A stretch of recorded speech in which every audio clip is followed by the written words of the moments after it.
Hola Elia, buenos días, ¿me escucha? Sí, profe, buenos días. Sí. Bueno, vamos a comenzar porque ya tenemos el tiempo contado. Su evaluación es el 24, entonces ahorita ya prácticamente nada más tenemos la sesión de hoy y la sesión de la semana que viene. Bueno, nada más comentarles, ahorita que no ha entrado nadie, si les puedes comentar a tus compañeros que ya en el caso de la contestación de demandas, si hay alguna observación y demás, obviamente se las haré llegar de manera personal para obviamente ya ahorrarnos la parte de que lo expongan y seguir con esta situación de que el tiempo se nos vaya, ¿sale? Sí, profe, sí, Perfecto. Bueno, claro, vamos yo les a. comento.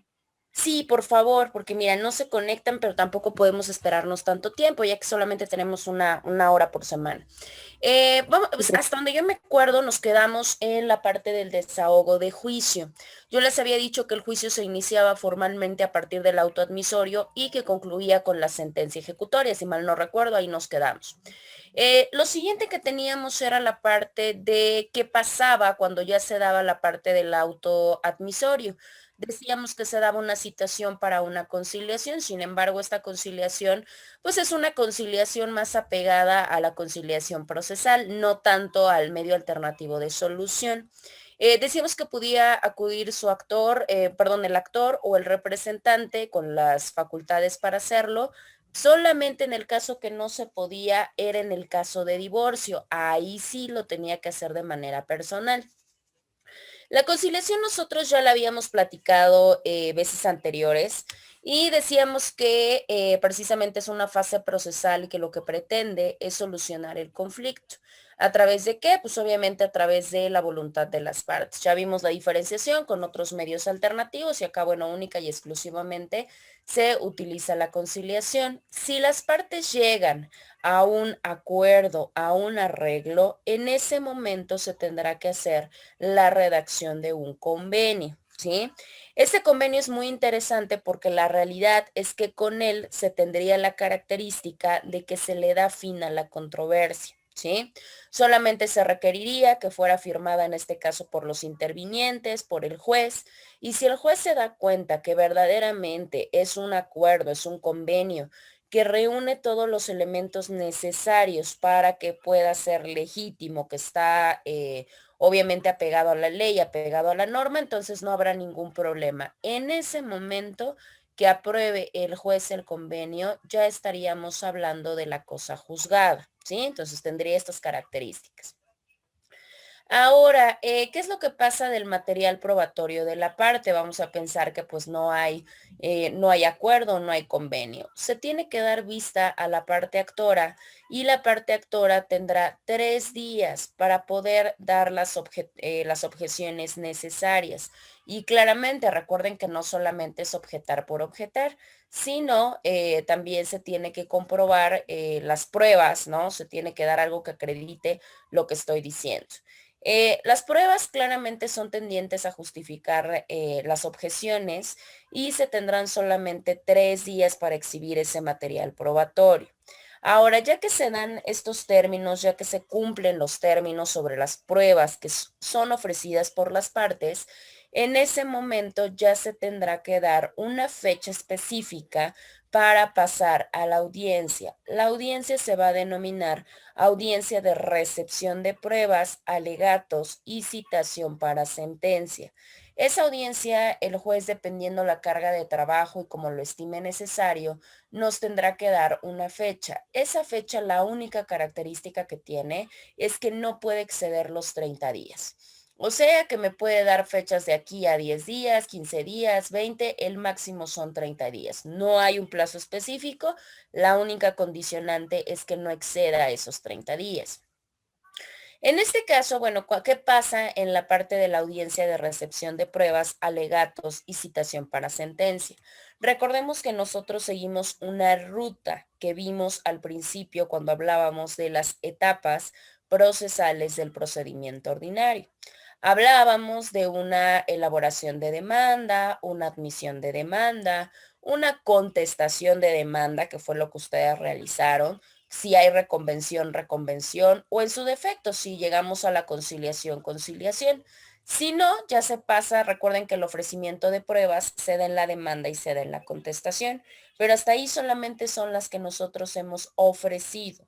Ahora ya pasamos a la audiencia donde se van a recepcionar, se van a desahogar esas pruebas, vamos a dar los alegatos y en esa misma nos tendrán que dar una citación para sentencia. Obviamente vamos a ver el acto a desarrollar en esa audiencia, pero nos tenemos que meter al tema de pruebas en particular. Obviamente, pues para entender, porque no tiene caso ofrecer pruebas si no sé las peculiaridades que tiene cada una de estas. En el caso de esta audiencia, lo primero que se hace es identificar a las partes, ¿sí? ¿Qué quiere decir? Pues obviamente se tendrán que dar sus datos generales, se tendrá que decir qué parte representan o quiénes son dentro del procedimiento. Posteriormente a eso ya se pasará a la parte del desahogo de pruebas. El desahogo de pruebas, el orden tendrá que ser de acuerdo al criterio del juez. El juez, por la naturaleza de las pruebas o como él tenga esta mecánica, podrá ir pasándolas, ¿sí? No, la ley no nos establece un orden predeterminado, un orden específico que se tenga que seguir para el desahogo. Él tendrá que decir cómo lo considere necesario y qué es lo que va a pasar cuando se termine o cuando se agote la fase probatoria. Ya que se agote la fase probatoria, bueno, ya se les pedirá o se les solicitará a las partes para que precisamente den sus alegatos. Los alegatos cabe mencionar que se dan de manera oral y bueno, se le tiene que dar la oportunidad a cada una de las partes. No crean que se van a aventar un discurso de una hora, no. Solamente se les da una proporcionalidad de 10 minutos a cada una de las partes. Y bueno, con eso sería la parte de los alegatos, alegatos de una y alegatos de otra. Los alegatos generalmente van abocados, perdón, a la parte de lo que pasó en las pruebas, a lo que consideren necesario de las pruebas, dar una síntesis de todo lo que se manifestó y párenle de contar. Posteriormente, bueno, ya que el juez ya vio el desahogo de las pruebas, ya vio que argumentaron las partes como tal, ya tiene que darnos una fecha para citarnos a pronunciar la sentencia, ¿sí? También cabe decir que de todas aquellas actuaciones que se lleven a cabo en el transcurso de esta audiencia, tendrá que existir forzosamente una acta circunstanciada. Claramente el acta circunstanciada pues tiene que estar por escrito y tiene que estar ratificada. ¿Cómo se ratifica? Bueno, pues a través de la firma de aquellas personas que intervinieron en la misma. O sea, los sujetos procesales, no solamente las partes, actor y demandado, sino también el personal judicial que intervino en la audiencia. Básicamente esta es la parte y esto es lo que se da en la cuestión de la audiencia. Recomendación para que obviamente lo podamos ver materializado, ya que no, para empezar, bueno, no estamos en una cuestión presencial y bueno, segunda, aunque quisiéramos, pues bueno, también por el horario de sus clases, pues no podríamos acudir a una. Entonces, la recomendación, ¿cuál es? Existen muchos videos en la red, obviamente del desahogo de audiencias en materia civil. Entonces yo les recomiendo que obviamente lo puedan checar. Probablemente nosotros vamos un pedacito, pero muy pequeño porque el tiempo no tenemos tanto, pero ya relacionado con el desahogo de pruebas. Pero de la audiencia completa lo pueden checar así, más o menos para que vean, obviamente enfocados los requisitos que nos da la ley a cómo se materializa pues ya en la cuestión práctica. Bueno, pero decíamos que lo importante, bueno, ya sabemos que se va a dar un desahogo de pruebas, pero ¿de qué pruebas? ¿Cuáles pruebas? ¿Qué nos sirve? ¿Qué no? Bueno, en el caso de las pruebas, su fundamento legal comienza a partir del artículo 229. Sabemos perfectamente que estamos dentro de nuestro Código de Procedimientos Civiles del Estado de Puebla. Partes muy importantes que fungen como generalidades. El juez tiene la completa facultad de que si así lo considera necesario, puede decretar que se le traiga a la vista cualquier documento, ¿sí? Cuando decimos cualquier documento, bueno, técnicamente nos referimos a cualquier documento que considere necesario. Pues necesario para que pueda esclarecer, obviamente, la situación que está pasando. También puede decretar, y lo vamos a platicar más adelante, también puede decretar que se practique cualquier tipo de inspección, cualquier tipo de dictamen, cualquier tipo de avalúo. Lo mismo si así considera necesario. Al igual, si quiere algún tipo de auto que haya obrado dentro de la controversia y que él considere necesario mandar a solicitar, también. Una de las cuestiones más importantes, por regla general se admiten todo tipo de pruebas. Obviamente tiene sus excepciones. Entonces, a contrario sensu, más allá que decir todo lo que sí se acepta, es mejor evocarnos a la parte de las pruebas que no se van a aceptar o que se van a considerar como pruebas improcedentes.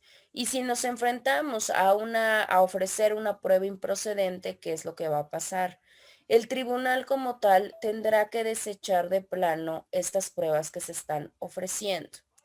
Este tipo de pruebas se desechan por diferentes características. Una de ellas, bueno, es precisamente porque son pruebas que intentan demostrar hechos que no tienen absolutamente nada que ver con la controversia. Por lógica jurídica, bueno, como para qué el juez va a aceptar una prueba que me va a demostrar sí un hecho, pero un hecho que no tiene nada que ver con la problemática. ¿Qué otras pruebas son improcedentes? Aquellas pruebas que insisten en probar algo que las partes ya admitieron, ¿sí? Si una persona, vamos a poner el ejemplo, no sé, pide una pensión alimenticia basándose en la idea en que el demandado es progenitor del hijo y ya lo comprobó con una acta de nacimiento, como para qué carambas querría demostrarlo con una prueba de ADN. O sea, ya serían demostrar hechos que ya fueron admitidos por las partes. Ahora, para demostrar hechos que no puedan existir porque son incompatibles con la naturaleza o con las reglas de la lógica y las máximas de la experiencia. Eso ya tiende como a lo que el juez considere muy lógico, que ya ni siquiera tiene por qué ser probado. La siguiente con fines notoriamente maliciosos o dilatorios, por supuesto. Hay muchas pruebas que se ofrecen con la parte de retrasar el procedimiento, o sea, de hacer tiempo. Pues si el juez se percata que hay precisamente esta característica de que precisamente se ve que lo que se quiere es retrasar el proceso o tardarlo más, en automático las va a declarar improcedentes. Y la última, una de las más importantes, cuando se trata de un número excesivo de pruebas, ¿sí? ¿Qué quiere decir? Que yo ofrezco 5 pruebas para demostrar el mismo hecho. Yo se los comentaba en un principio. Muchas veces creemos, ¿no? Entre más mejor. No es cierto. En este caso específico no es así. ¿Por qué? Porque corremos el riesgo de que se declaren improcedentes y se desechen y bueno, hablemos perdido el tiempo pues a lo tonto, ¿no? Y si hablamos de otro tipo de cosas, pues hasta la cuestión económica, el tiempo. Y la realidad es que no es así. Recordemos, una de las reglas máximas del ofrecimiento de prueba en materia civil es que cada uno de los hechos puede estar relacionado con una prueba. Es más, hay pruebas que les pueden demostrar hasta más de un hecho. Entonces no hay absolutamente ningún problema si tengo 5 hechos y 5 pruebas. O si tengo 5 hechos y 3 pruebas, porque resulta que 2 de ellas me acreditaron 2 hechos. No hay ningún problema, que no se trata de cantidad, se trata de calidad, de qué tanto podamos ofertar las pruebas necesarias, ¿no? Entonces hay que tener mucho cuidado porque si no, si ofrecemos en número excesivo, vamos a tener una gran problemática, porque obviamente pues se nos van a tener que desechar. Entonces, esa es una de las características y de las reglas generales que propiamente tiene la prueba, ¿sí? Pero ahora, al igual que en todas las materias, al hablar de los procesales, en este caso de los procesales civiles, al llegar a la etapa probatoria, obviamente tenemos métodos específicos y tenemos elementos específicos que la ley nos autoriza para enunciar como prueba. En el caso específico de la materia civil, bueno, las empiezan a visualizar a partir del 240 y nos habla de aquellas pruebas o de aquellos medios de prueba, más bien dicho, que la ley como tal no reconoce, prácticamente las que obviamente pueden estar implícitas. Si nos damos cuenta, bueno, tenemos 6 diferenciaciones de la misma. Tenemos la primera, que es la declaración de partes sobre hechos propios y ajenos. Cabe mencionar que ahorita, bueno, solamente los vamos a enunciar y vamos a ir viéndolos poquito a poco. Tenemos la primera, que es la declaración sobre hechos propios y ajenos. En la segunda parte tenemos las documentales, que quiere decir, pues, obviamente documentos, tanto públicos como privados. Pero en la parte de las documentales no solamente encontramos eso, sino que también encontramos, vamos a platicar el por qué, encontramos fotografías, encontramos cintas, encontramos registros dactiloscópicos y todo aquello que como tal nos aporta la ciencia, la técnica y el arte. Posteriormente tenemos lo que es la pericial, que sería obviamente el dictamen pericial. Después tenemos la inspección judicial, luego tenemos los testigos y luego tenemos la presuncional o las presunciones. Todas estas nos forman parte de los medios de prueba que nosotros podemos ofrecer dentro de, obviamente, de nuestro procedimiento ordinario. Ahora déjenme buscarles la siguiente porque vamos a ver lo de pruebas. A ver.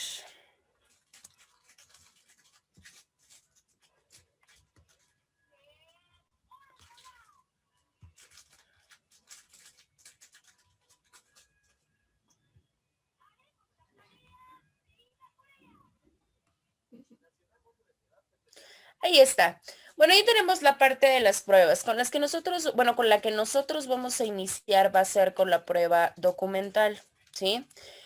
Para empezar, tenemos que mencionar que se considera como prueba documental. La prueba documental en automático, bueno, sobreentendemos que son todos aquellos documentos, ¿no? Que son los elementos que por su propia naturaleza tienen en sí o tienen dentro de sí la memoria de cualquier hecho, la memoria de cualquier acto. Obviamente sin importar el tipo de lenguaje, esa es una de las partes más importantes. El lenguaje puede ser un lenguaje escrito, puede ser un lenguaje visual o puede ser un lenguaje auditivo. Si al final de cuentas es algo que tiene por su naturaleza la memoria de un hecho, de un acto, en automático fungiría como prueba documental. ¿Sí? Ahora, si nosotros pasamos a esa parte, bueno, también los mensajes de datos se consideran como pruebas documentales. Y decimos, bueno, entonces los mensajes de datos son documentos, por supuesto. Pero ahora, ¿qué es lo que se conoce como mensajes de datos? Porque a veces pensamos que cuando hablamos de mensajes de datos estamos hablando única y exclusivamente de los mensajes de texto, y esto no es así. Mensajes de datos son todos aquellos, toda aquella información que no solamente se hace, sino que se envía, se recibe, se guarda por medios electrónicos, por medios ópticos o por medios similares.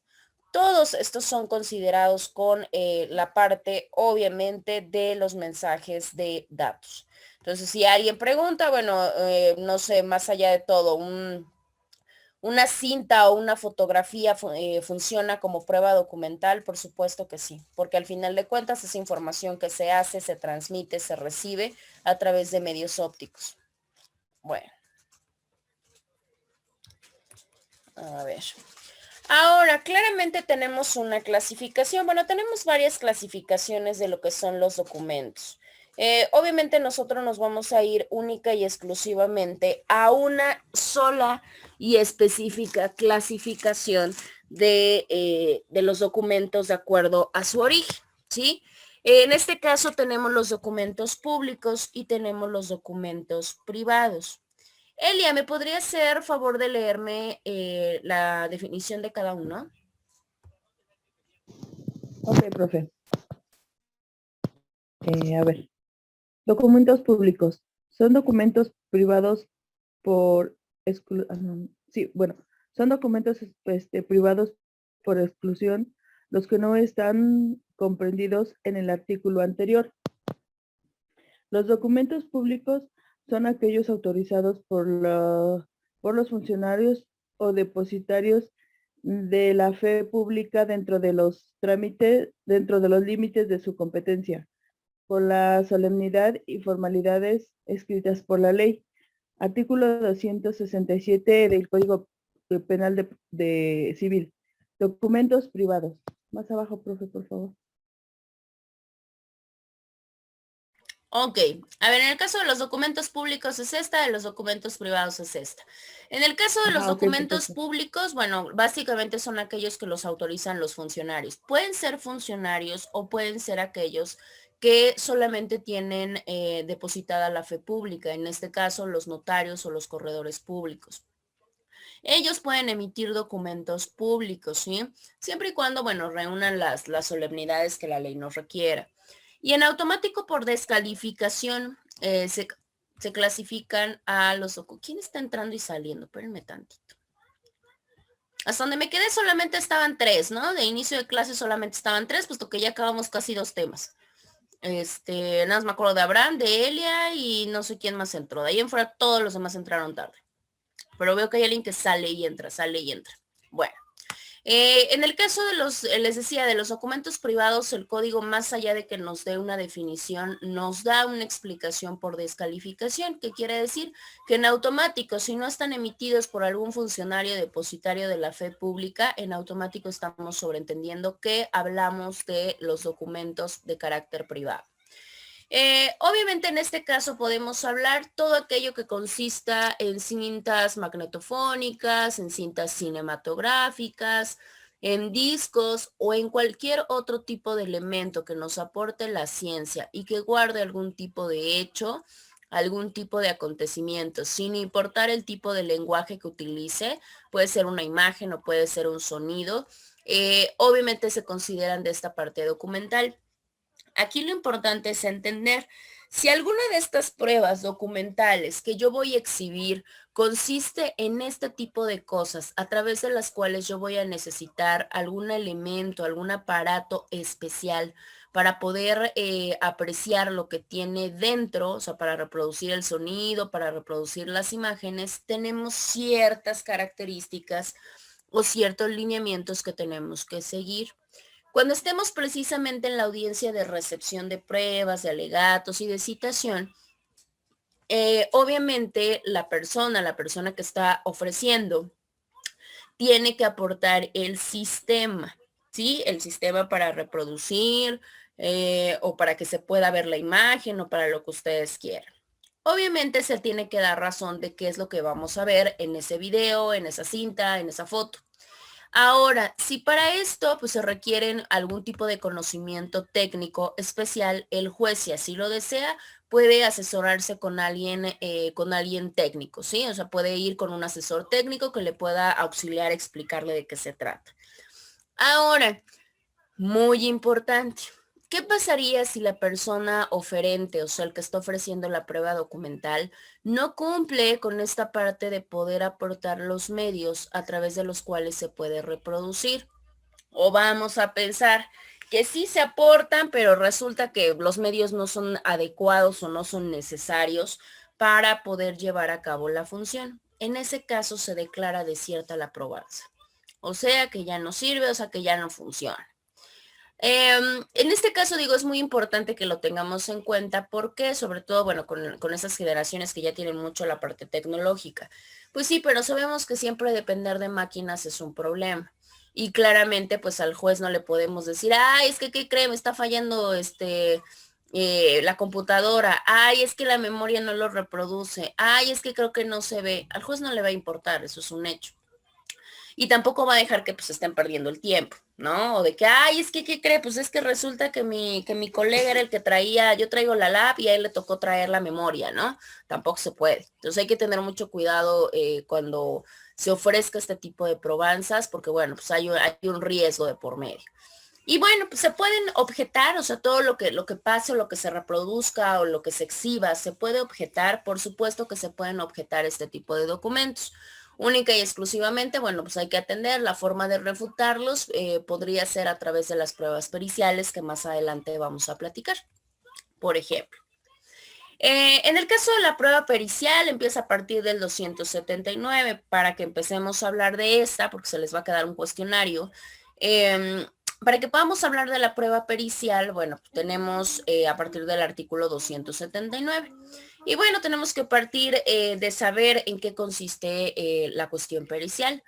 Esto, bueno, muchas de las veces cuando la Administración de Justicia emite una opinión, la realidad es que a veces necesita una opinión experta, ¿sí? ¿Por qué? Porque para que precisamente se pueda comprobar un hecho, se requieren conocimientos especializados sobre determinada ciencia, técnica, arte u oficio. ¿Para qué? Pues obviamente para que puedan ilustrar el criterio del tribunal. Porque el juez no va a ser todólogo, el juez no sabe de todo. Entonces, si hay alguna situación que tenga que ver con alguna área de expertise, pues obviamente con un perito se va a poder ilustrar y va a poder tener más claro el criterio que va a abordar. Eso básicamente es la parte de la prueba pericial. Siempre, o la mayoría de veces que nosotros escuchamos prueba pericial, siempre lo evocamos mucho a la parte de, como que la parte de la ciencia, los científicos, los doctores. No es cierto, las pruebas periciales se pueden exhibir de cualquier cosa. Como bien lo dicen, pueden ser acerca de técnicas, acerca de artes o acerca de oficios. En esta parte de la prueba pericial, bueno, también tiene su propia reglamentación. En este caso, bueno, pues se tiene que buscar a la persona experta en esta ciencia, en esta técnica, etcétera. Ahora, esas actividades están reglamentadas. Ustedes por cuenta propia van a buscar por parte del tribunal qué peritos están legalmente reglamentados, porque obviamente ellos generalmente regulan todo lo que tiene que ver con la parte de profesiones. Pero muchas de las veces puede pasar que el perito que yo necesito no se encuentra regulado por la ley, o sea, no se encuentra en ese listado. Probablemente porque se trata de un oficio o porque se trata de una técnica. En ese caso no quiere decir que yo no pueda exhibir a mi perito, ¿sí?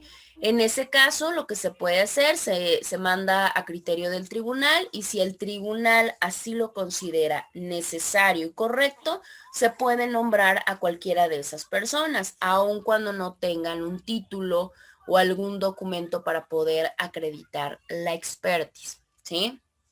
Ahora, tenemos reglas generales, ¿sí? En cuanto a la prueba pericial. ¿Cuál es una de las reglas generales? La primera que cada uno cada una de las partes tiene el derecho a nombrar un perito, ¿no? Obviamente del arte, de la ciencia, de lo que quiera. Pero muchas veces tenemos asuntos, por ejemplo, en las cuestiones civiles, tenemos asuntos en los cuales hay varios actores o hay varios demandados. En ese caso, ¿qué pasa? Como tienen a comprobar lo mismo, porque están en la misma tentativa, lo que se hace es que se va a tener que elegir un perito común, o sea, uno que represente a todos, ¿sí? A todos los demandados o a todos los actores. Si por alguna razón, porque también suele suceder, no se ponen de acuerdo, entonces entre los que están, el juez tendrá que tomar la decisión. Ahora, en este caso es a lo que vamos, porque es lo que ustedes van a hacer para la siguiente semana. Si el actor con su demanda ofrece una prueba pericial, ahí mismo tendrá que designar a su perito, ¿sí? Y no solamente tendrá que designarlo, sino que claramente tendrá que exhibir un cuestionario. Este cuestionario va a tener puntos bien concretos en los cuales, pues obviamente se va a versar el dictamen, ¿sí? Pues sí, porque un perito en un área de conocimiento puede decir millones de cosas, pero pues esos millones de cosas pues no me importan. Lo que nos importa pues es lo relativo a la controversia. Ahora, ya con eso se le tiene que dar vista al demandado, ¿sí? Para que obviamente sepa acerca de qué van a tratar. Y obviamente el demandado, cuando conteste su demanda, si contradice al actor, puede como tal denominar o designar a su perito. Y si él también lo considera necesario, puede anexar un cuestionario. ¿Para qué? Pues obviamente para que se le dé vista al actor y se le pueda decir, bueno, también el demandado va a gestionar una parte de un peritaje que probablemente contravenga el tuyo y va a avanzar porque dice que de las preguntas que tú vas a darle a tu perito, él quiere hacer otras más a su perito. Entonces, sobre esto va a versar.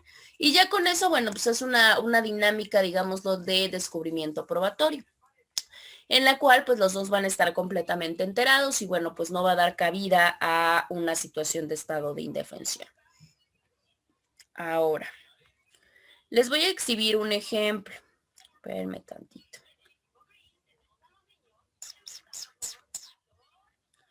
Espérenme. Aquí está. A ver, ustedes me van a indicar cuando ya les aparezca.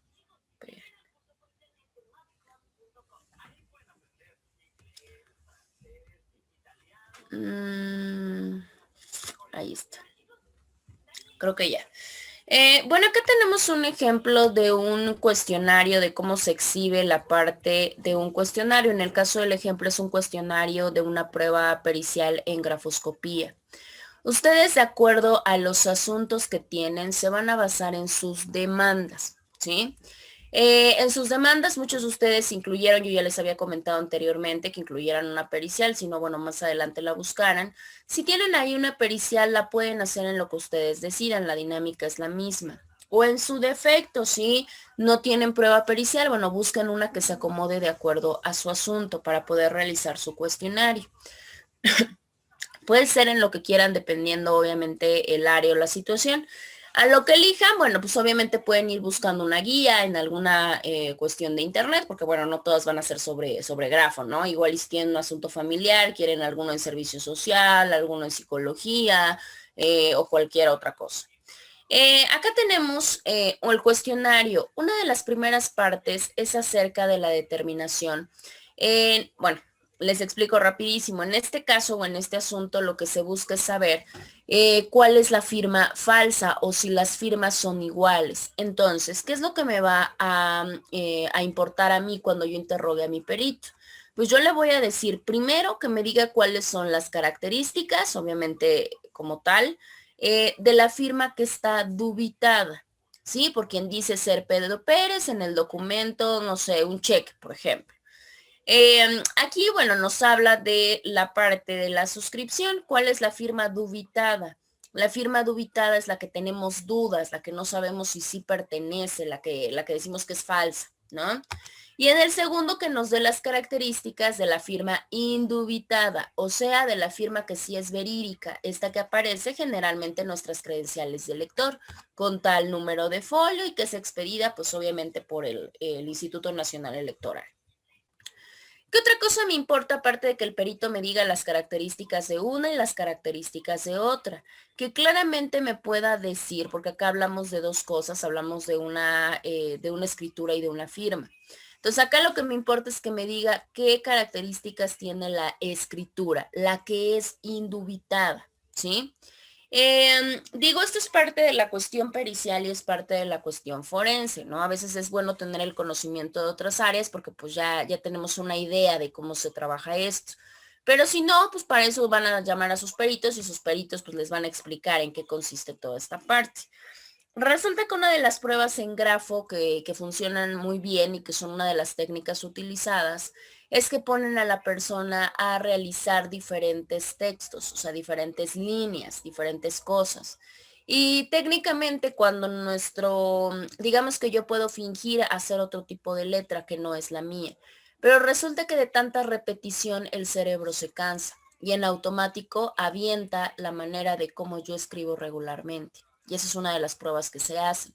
Entonces acá obviamente que determine el perito las características de la escritura, de la firma y que sea suficiente para que pueda ejecutar de su puño y letra ante la presencia judicial, por supuesto. No crean que les dejan unas planas en su casa y bueno, ya las llevan. No, obviamente lo hacen en frente del tribunal para que se pueda hacer la corroboración.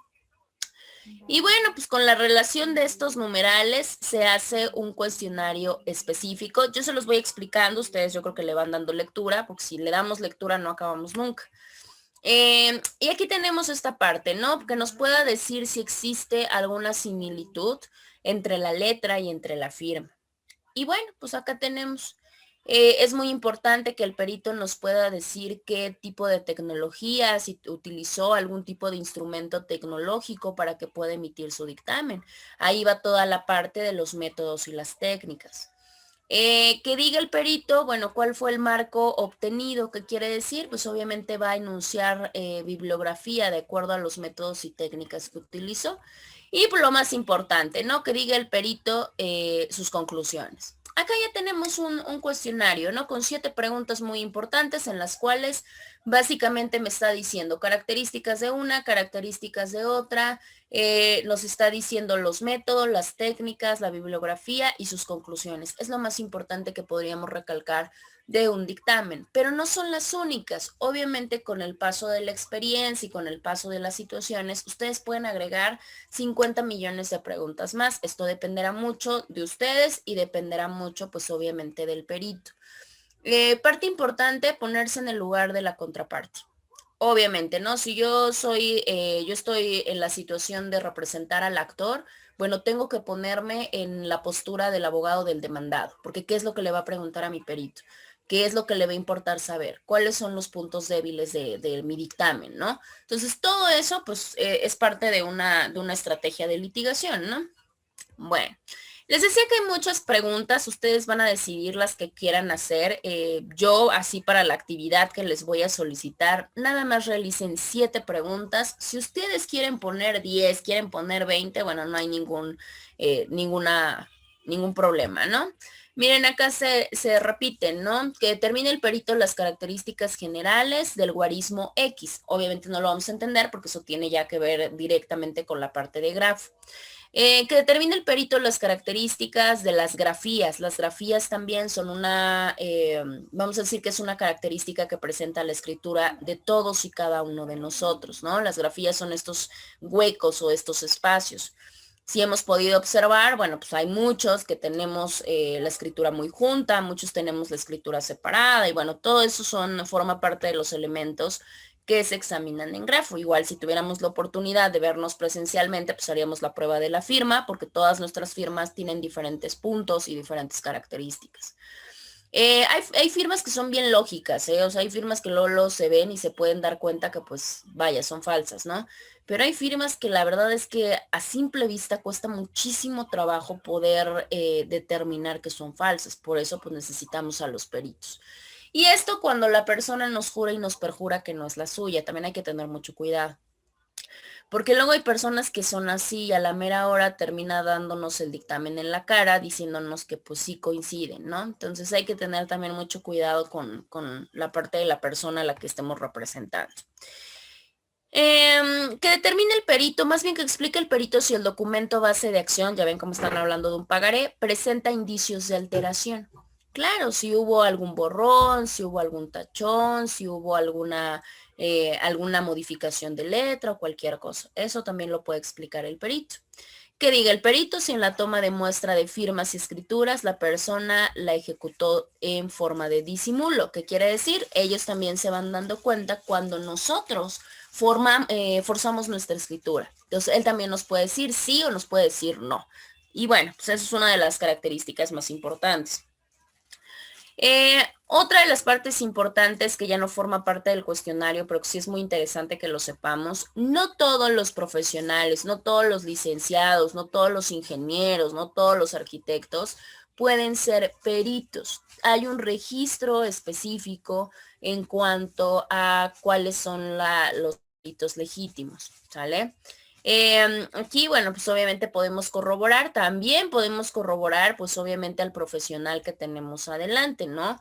En la página, si ustedes saben, indistintamente de la institución que salgan, las cédulas profesionales vienen emitidas por parte de la SEP, de la Dirección General de Profesiones. Bueno, pues ahí ustedes pueden constatar si realmente la persona está titulada, si tiene cédula profesional y acerca de qué es esa parte. Miren, acá tenemos esta.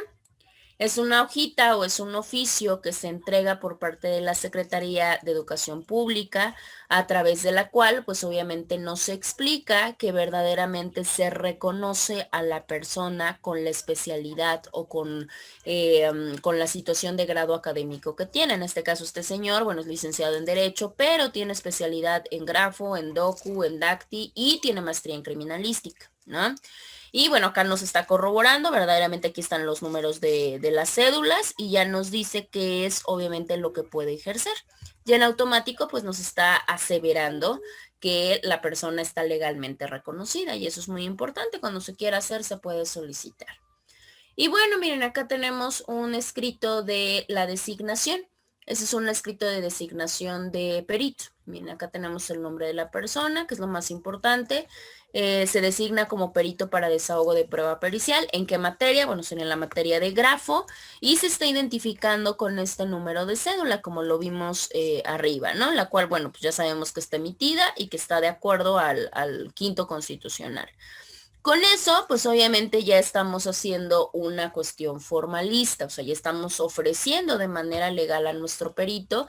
¿Para qué? Pues obviamente para que él pueda protestar su cargo, porque si no lo protesta, aguas muchachos, ¿eh? Porque los pueden dejar colgados. Entonces es muy de mucha delicadeza que puedan obviamente constatar la participación del perito. Y bueno, miren, acá tenemos, espérenme tantito.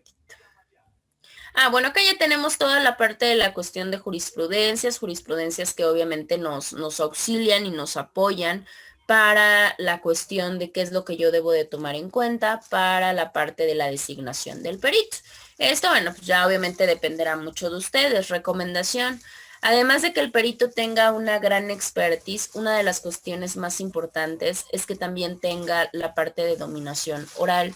¿Por qué? Porque si no, pues muchas de las veces genera un problema. A veces el perito sabe mucho, pero cuando lo empiezan a interrogar bajo presión, bueno, ahí viene ya alguna de las problemáticas, ¿no? Entonces, corroborar que realmente pueda fungirnos como perito y obviamente que pues tenga esta capacitación para poder enfrentarse a interrogatorios, a contrainterrogatorios, porque el juez también puede de hecho interrogarlo si así lo considera.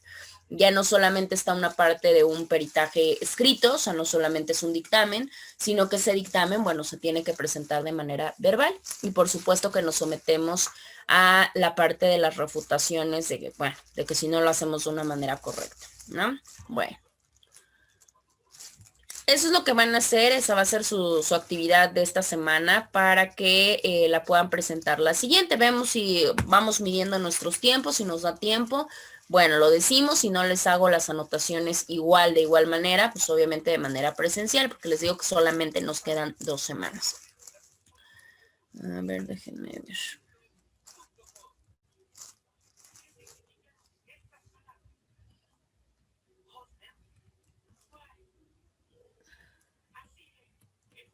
Ahí está. Al ratito les abro la plataforma, ya sabemos, obviamente tenemos para trabajarlo toda la semana y se cierra el siguiente sábado, como lo hacemos siempre. En el caso de las partes, bueno, las partes tienen que proponer, si así lo desean, su prueba pericial, lo tendrán que hacer. En el caso del actor, en su demanda. En el caso del demandado, en su contestación de demanda. En este caso, bueno, nosotros no lo hicimos porque obviamente no podíamos hacer algo que todavía no habíamos visto en tema. Si yo ofrezco un perito, si yo ofrezco un perito dentro de mi demanda o de mi contestación, tendré para empezar que decir, no solamente basta una prueba pericial del doctor fulano, no. Tenemos que señalar con toda la mayor precisión del mundo acerca de qué ciencia, de qué arte, de qué oficio se trata, ¿sí? Porque por eso pues están requiriendo conocimientos especializados, ¿no? Posteriormente, bueno, vamos a poner los puntos acerca de los cuales nos va a tratar el perito o cuáles van a ser resueltas por él mismo. Después, bueno, pues todos los datos de identificación de mi perito. Su nombre, sus apellidos, su domicilio y obviamente tengo que exhibir su grado de expertise, ¿no? En este caso, pues obviamente su copia verídica de su título profesional o en su defecto cualquier otro tipo de documento que avale la calidad científica que tiene. Ya sea científica, técnica o artística. Esto, bueno, ya dependerá de qué tipo de perito estemos hablando. Y la última que les decía hace un momento que también es muy importante, hay que poner la aceptación y la protesta de la persona que estoy designando como perito, ¿sí? Cuando el perito va a aceptar y a protestar el cargo, obviamente es una manifestación de que no solamente tiene el grado de expertise, o sea, no solamente va a conocer los puntos de los cuales se les va a preguntar, ¿no? Claramente que tiene el conocimiento para poder emitir dictamen, pero también muy importante, que con eso se compromete a comparecer a la audiencia. ¿sí? Y no solamente presentarse, sino presentar su dictamen y se somete a la parte de poder ser interrogado, si así lo consideran necesario. Y ya con esto obviamente nuestro perito firma y con eso en automático está protestando el cargo.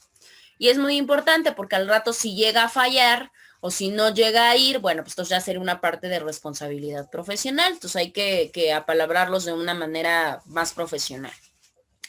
¿Qué pasa con los honorarios? En el caso de los honorarios sabemos perfectamente, cada una de las partes tiene la obligación de pagarle a sus peritos, ¿no? Lógico. Pero si estos dos peritos que ofrecieron las partes se contradicen, entonces entrará a juego un perito que se llama perito tercero en discordia. Y ahí sí, para que vean, el perito tercero en discordia, ese sí lo tendrán que pagar las dos partes, ¿sí? En este caso, bueno, ¿cómo se hace la dinámica? Bueno, la dinámica es que ese sí va a requerir necesariamente, va a requerir un depósito para garantizar que precisamente el perito sí va a participar, porque si no, ahora viene la temeridad del perito, ¿qué tal si al rato no me pagan ninguno de los dos o uno, ¿no? Entonces, lo que se hace es que se pide un depósito y ese depósito es de una cantidad que determina el juez. La única condición es que precisamente esa cantidad no exceda el 80% del costo del peritaje, ¿no? Pues, un decir, ¿no? Si cuesta 10,000 pesos, bueno, pues lo más que me pueden pedir son 8,000, 4,000 el actor y 4,000 el demandado, por poner un ejemplo, ¿no? Y eso pues ya sería la forma de garantizar la participación del perito y de que las partes van a cumplir. En dado caso que no se dé este depósito, va a pasar lo mismo que comentaba hace rato. La prueba entonces se tendrá que declarar desierta, ¿sale? Bueno, esa sería como la característica más importante.